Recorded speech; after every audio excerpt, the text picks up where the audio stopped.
नमस्कार, मैं हूं योगेश चक्रवर्ती और आप देख रहे हैं रैड नेटवर्क। आज आरजेडी की स्थापना दिवस है। आज ही के दिन आरजेडी अस्तित्व में आई थी। हम जानते हैं कि आखिर क्या वजह थी कि आरजेडी एक नई पार्टी के रूप में जनता दल से अलग होकर बनी। क्या स्थितियां थी उस समय की, यही हम बिहार विधानसभा के पूर्व अध्यक्ष उदय नारायण चौधरी जी से जानते हैं, जो इस वक्त हमारे साथ हैं।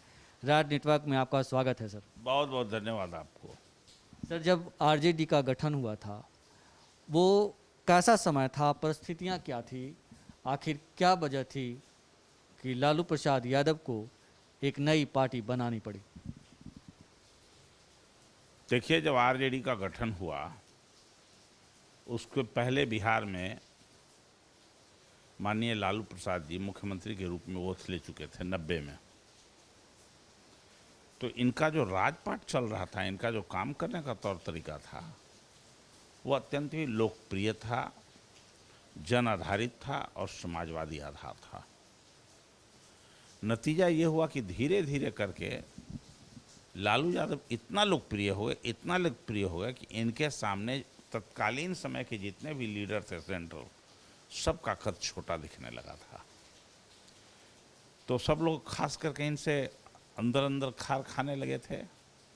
और लालू प्रसाद में एक खूबी है, या जो कहिए कि वो जब पसंद नहीं किसी को करते हैं तो वो उनका दिखाई पड़ जाता है नापसंदगी। अब बोल देते हैं उसका सब, तो इसीलिए उस सब के बारे में बोल देते थे। तो बोलने के कारण लालू जी को लोगों ने टारगेट किया। पहली बार लालू जी के शासन व्यवस्था में जब सरकार बनी बिहार में, गरीबों को मान सम्मान दिलाने का काम किया। बेजुबानों को, जिसकी जुबान नहीं खुलती थी, उसको जुबान खोलने के लिए मजबूर किया लालू यादव ने। कहा कि सब कोई ब्लॉक में जाएगा, थाना में जाएगा, अपने हक अधिकार की बात करेगा। तो कई तरह से लोगों ने, लालू जी ने अपने मतदाताओं को भारी मात्रा में अटैक करने का कोशिश किया। उनके इस प्रयास के कारण कुछ लोग नाराज हो गए पार्टी में, और वो कहने लगे कि अब हो गया। तो यहाँ तक कहने लगे थे कि नेता परिवर्तन कर लेना चाहिए। लेकिन जब लालू यादव मुख्यमंत्री हो चुके थे तो नेता परिवर्तन होने का सवाल था, कहाँ से होता भाई? और कोई कमजोरी रहता तब न लालू यादव में। लालू यादव बेजुबानों को जुबान देने का काम किए। लालू यादव कमजोर वर्ग के लोगों को गांव में सीना तान कर चलने के लिए सिखाया। लालू यादव ने टीला आहरा जो होता था उन लोगों के लिए, उससे हटा कर कहा गांव में ले चलो, और गांव में उन्होंने लोगों को सम्मान दिलाने का, आर्थिक रूप से मजबूत करने का काम किया, सामाजिक रूप से मजबूत करने का काम किया, छुआछूत से दूर किया, लोगों में भय होने लगा। और खास करके के जो गांव में दलित लोग थे, बेजुबान दलित लोग, जो गांव के दक्षिण में पश्चिम में रहते, जिनको हम लोग दलित समुदाय कहते हैं, वैसे लोगों को इन्होंने ताकत देने का काम किया। ये लोगों को नागवार गुजरा। और राजनीतिक परिस्थिति क्या थी, कुछ याद है आपको कि उस समय ऐसा क्या सिचुएशन हो गया था कि लालू जी को एक पार्टी जनता दल को तोड़ करके फिर एक नई पार्टी बनानी पड़ी? इनके ऊपर, लालू जी के ऊपर तरह तरह का दबाव था उस समय, जो सत्ता का दबाव होता है। कुछ लोग अफसरों के ट्रांसफर पोस्टिंग के लिए, बहुत छोटी सा चीज़, बतासा के लिए लोगों ने मंदिर तोड़ दिया था लालू यादव से नाराज होकर के। लालू यादव ने नहीं तोड़ा। मंदिर में बतासा मिलता है ना, प्रसादी, उस बतासा के लिए लालू यादव के लोग विरोधी हो गए थे कि लालू यादव बतासा नहीं बांट रहे हैं। मूल यही लड़ाई था। सर, ये बताइए कि आप जब पार्टी बनी थी तो आप पार्टी के प्रदेश अध्यक्ष बनाए गए थे, दूसरे प्रदेश अध्यक्ष थे, तो कितना मुश्किल वक्त था आरजेडी को एस्टैब्लिश करना, या सब कुछ सही था? जब मुझे प्रदेश अध्यक्ष राष्ट्रीय जनता दल का बनाया गया था लालू प्रसाद जी के ऊपर जब मुकदमा हुआ तो उस समय ही जब मुकदमा हुआ, संकट उनके सबसे ज़्यादा संकट आया, उसी समय इन्होंने मुझे पार्टी का प्रदेश अध्यक्ष बनाया, जब वो स्वयं जेल ले जाने के लिए केंद्र सरकार आमाद थी। उस समय में सेना को बुलाने की बात कर दी थी यहाँ कि डीएम ने सेना को बुलाने की बात कर दिया था, जो राजवाला वर्मा थी उसने सेना को भी अलर्ट कर दिया था। तो इस परिस्थिति में लालू यादव ने मुझे अध्यक्ष बनाने का काम किया था, मनोनीत करने का काम किया, और मैं बहुत ही ईमानदारी के साथ तत्कालीन समय में राष्ट्रीय जनता दल के जड़ को मजबूत करने का काम किया। बिहार के कोने कोने में पहले झारखंड में कोई इनका संगठन मजबूत नहीं था, न कोई रैली हुआ था, लेकिन हमने झारखंड में भी राष्ट्रीय जनता दल का रैली करने का काम किया था। और तत्कालीन समय के जो मंत्री थे, विधायक थे, उन लोगों ने मुझे सहयोग किया था इसको आयोजित करने में। पटना में, झारखंड में, बिहार में, सभी जगहों पर पार्टी के संगठन को मजबूत करके आगे बढ़ाने का काम किया था, जो आज की तारीख में जो पुराने कार्यकर्ता हैं वो आज भी याद करते हैं। आप आरजेडी के कार्यकर्ताओं को मतलब पार्टी के स्थापना दिवस पर, जिसे आपने भी सींचा है, क्या कहना चाहेंगे, कुछ संदेश देना चाहेंगे? जो राष्ट्रीय जनता दल के कार्यकर्ता हैं उनको अपने आप को सौभाग्यशाली मानना चाहिए कि वो राष्ट्रीय जनता दल के कार्यकर्ता हैं। राष्ट्रीय जनता दल की बुनियाद दलित, पिछड़े और अक़लियतों के मान सम्मान को बढ़ाने के लिए, उनके हक हकूक़ को लड़ने के लिए है।